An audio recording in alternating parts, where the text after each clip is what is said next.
পাবদা মাছের ঝাল অনেকে কিন্তু অনেকভাবে রান্না করেন, তবে আজ আমি খুব সহজ পদ্ধতিতে সেরা স্বাদের পাবদা মাছের ঝালের রেসিপিটাই শেয়ার করছি, যেটা গরম গরম ভাতের সাথে খেতে কিন্তু অসাধারণ লাগে।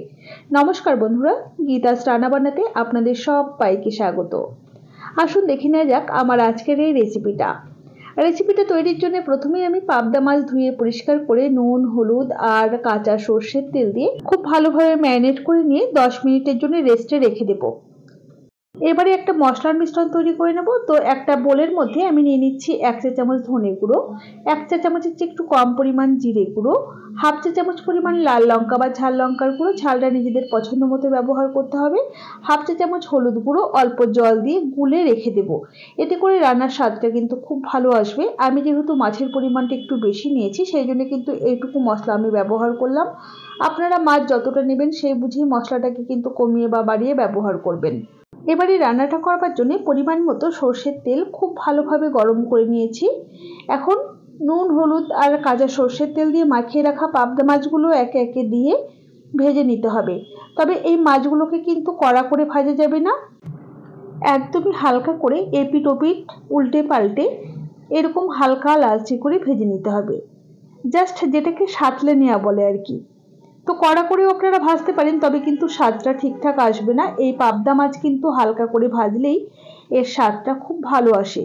তো একই রকমভাবে আমি সমস্ত মাছগুলোকেই এরকম হালকা করে ভেজে তেল ঝরিয়ে তুলে নিচ্ছি। কড়াইতে অনেকটা তেল ছিল, তো আমি বেশ কিছুটা পরিমাণ তেল কমিয়ে রেখে ফোড়নে দিলাম গোটা জিরে। ফোড়নটা একটু ভাজা হয়ে গেলে এখানে দেখুন আমি নিয়েছি 4 কোয়া রসুন আর 5টা কাঁচা লঙ্কা।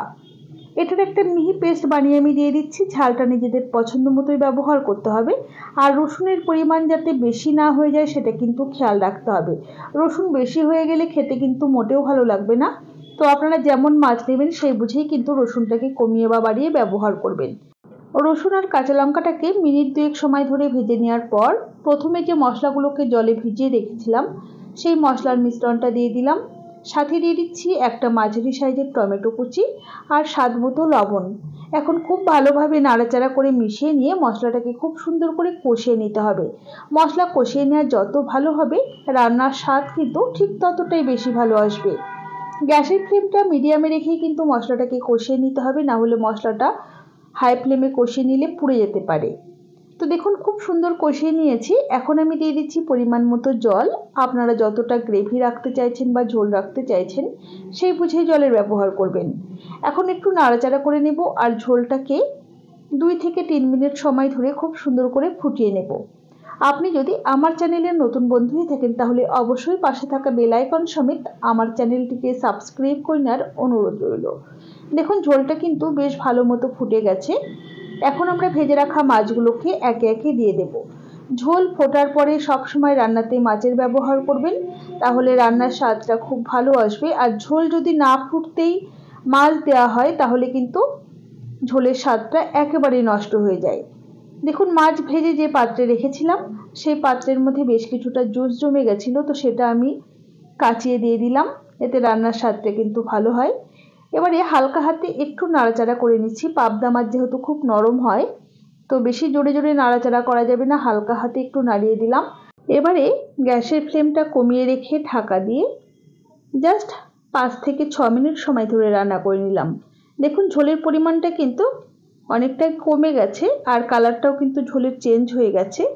এবারে একটুখানি নাড়াচাড়া করে নিলাম, আর এই সময়তে ঝোলে নুন ঝালটা ঠিকঠাক আছে কিনা একটু চেক করে নিয়ে গ্যাসের ফ্লেমটা বন্ধ করে পরিবেশন করে দেব। তো আমি চেক করে নিয়েছি সমস্ত কিছু ঠিকঠাক আছে, আর খেতে কিন্তু বেশ ভালো হয়েছিল। এভাবে একবার এই পাবদা মাছের হালকা পাতলা ঝোলটা বানিয়ে খেয়ে দেখুন, খেতে কিন্তু অসাধারণ হবে। যাই হোক, রেসিপি কেমন লেগেছে সেটা কিন্তু কমেন্ট বক্সে কমেন্ট করে জানাতে ভুলবেন না। ভালো লাগলে অবশ্যই একটা লাইক করবেন আর বন্ধুদের সাথে প্রচুর প্রচুর শেয়ার করবেন। তাহলে আজ এই পর্যন্তই। সকলে ভালো থাকবেন, সুস্থ থাকবেন। হাজির হয়ে যাব নতুন কোনো রেসিপি নিয়ে। ধন্যবাদ।